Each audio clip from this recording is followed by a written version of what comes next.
You ask Tiger to solve. This deals with linear equations with one unknown. The final result is x equals 7. Let's solve it step by step. Simplify the expression. Expand the parentheses. Multiply the coefficients. Simplify the arithmetic.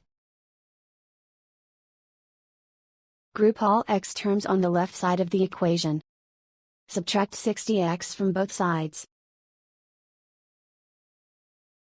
Group like terms. Simplify the arithmetic.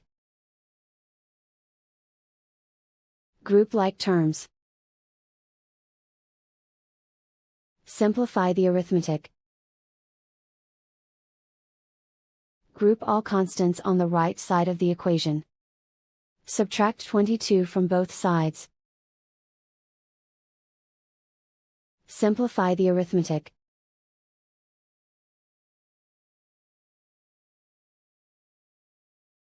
Isolate the x. Divide both sides by -6. Cancel out the negatives. Simplify the fraction. Cancel out the negatives.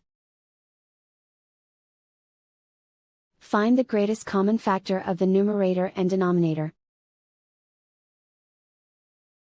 Factor out and cancel the greatest common factor. And so the final result is x equals 7.